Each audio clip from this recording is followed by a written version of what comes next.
कृष्ण। श्रावण कृष्ण पंचमी को नाग पंचमी है और कहीं कहीं ये त्योहार श्रावण शुक्ल पक्ष में को भी मनाया जाता है। पंचमी नागों की तिथि है। ज्योतिषी के अनुसार पंचमी तिथि के स्वामी नाग है। अतः नाग पंचमी के दिन आटे में हल्दी मिलाकर नाग बनाए और उस नाग का पूजन करना चाहिए। सुगंधित पुष्प तथा दूध सर्पों को बहुत ही प्रिय होता है, इसीलिए ये वस्तुएं अर्पित करें। आइए भक्तों, चलते हैं नाग पंचमी की कथा में। एक साहूकार था, उसके 7 बेटे व 7 बहुएं थी। 6 के तो पियर थे, 7वीं बहू के पियर नहीं था। वह गर्भवती हुई।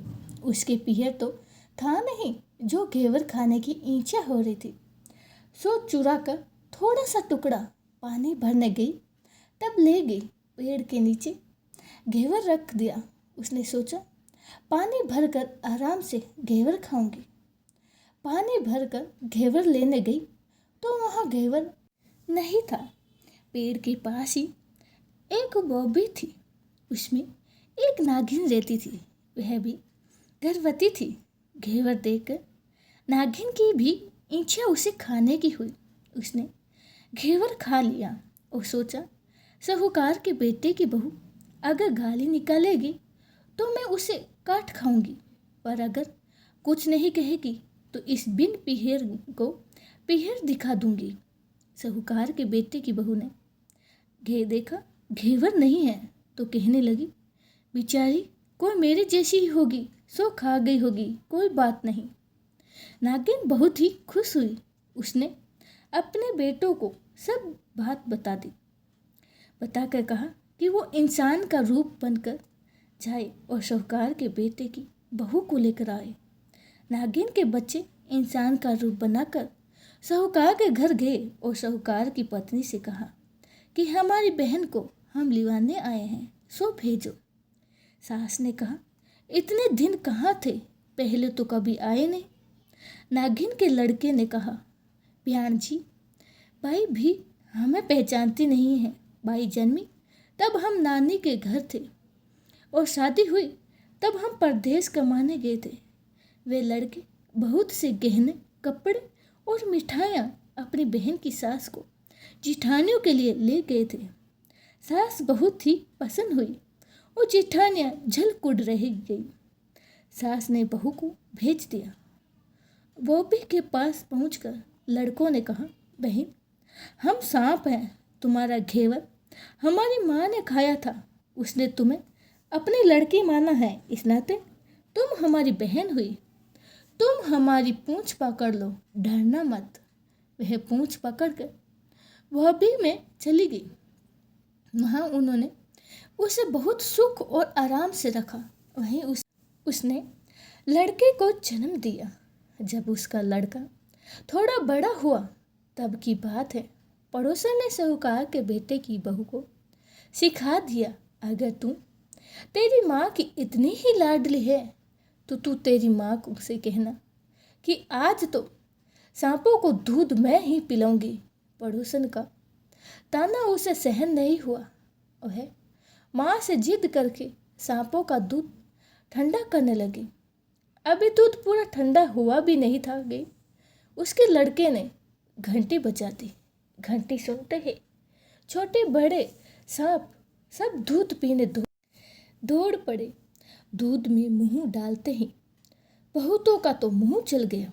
सांप क्रोधित होकर कहने लगे, हम बहन को काटेंगे। माँ ने कहा, इसे मत काटो, ये तुम्हें आशीष देगी।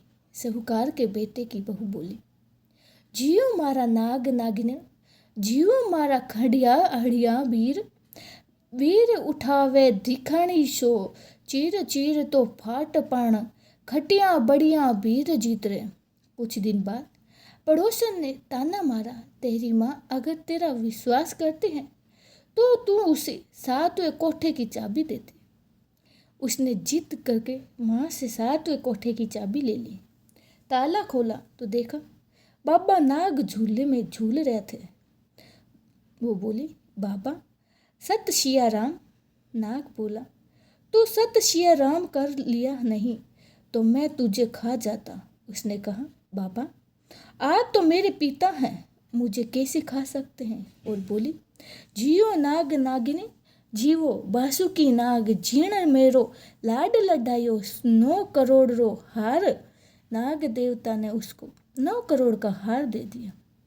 माँ ने अपने बेटों से कहा, भाई तो अब बड़े घरों में हाथ डालने लगी है, उसे घर पहुंचा दे। नागों ने साहूकार के बेटे की बहू को बहुत से गहने कपड़े दिए और ससुराल पहुंचा दिया। थोड़े दिनों की ही बात है, उसका बच्चा झाड़ू तोड़ रहा था। ताई ने कहा, झाड़ू मत तोड़, इतना तोड़ने का शौक है तो तेरे नाना मामा के यहाँ लाया होता। सांप ने सुन लिया, माँ से जाके कहा। माँ ने कहा, 2 झाड़ू सोने की बनवाओ, 2 चांदी की बनवाओ और दे दो। ताया देखकर जल गई, कहने लगी, इसके तो ताना मारने से ही धन बढ़ता है। कुछ दिनों के बाद की बात है कि बच्चा गेहूं बिखेर रहा था। ताई ने ताना मारा, गेहूं बिखेरने का शौक है तो नाना मामा से ले आता, हमारे यहाँ तो मत बिखेर। सांप ने सुन लिया, जाकर माँ से कहा। माँ ने कहा, 2 बोरी दाने सोने की और घड़ाओ, 2 बोरी दाने चांदी की घड़ा और दे दो। ताया और जल कर गई, लेकिन इसके ताने मत मारो, इसका धन बढ़ता है। छोटी जिठानी लकड़ी लेने गई, वहाँ सांप था। उसने सोचा सबसे छोटी को भेजना चाहिए, सांप उसे खा जाएगा तो मुसीबत ही मिट जाएगी। छोटी बहू लकड़ी लेने गई तो वहाँ सांप बैठा था। बोली, भैया राम राम। सांप ने डट से बिच्छू दे दिया, पहनकर छम छम करती चली आई। जिठानियाँ देखकर चल गई। 2-4 दिन बाद पान की गठियों में से एक सांप देखा तो बड़ी जेठानी ने सोचा, छोटे को ही पान लेने भेजते हैं। उसने सोचा, आज अवश्य ही सांप काट लेगा। सांप को देखकर छोटी बोली, भैया घर के क्या हाल चाल हैं? घर में सब ठीक तो है? सबको मेरा राम राम कहना। सांप ने मूंदड़ी पहना दी। जिठानी फिर जल कुड़ गई। उन्होंने उसके पति को दुकान से आया तब सिखा दिया, तेरी बहू को सांप बिच्छुआ से दोस्ती है। साहूकार का बेटा अपनी बहू से रात को कहने लगा, सच सच बता, सांप बिच्छू तेरे क्या लगते हैं जो तुझे काट खाने के बजाय कहने देते हैं? बहू ने कहा, वो तो मेरे भाई भतीजे लगते हैं। फिर उसने सारी बात अपने पति को बताई। पति ने कहा, तो क्या तेरे भाई भतीजे तुम्हें ही बुलाते हैं, कभी अपने जवाई को यानी हमें तो बुलाया नहीं? ओने कोने में छुपे सांप ने बात सुन ली और जाके अपनी माँ से कहा। माँ ने कहा, दोनों को बुलाओ।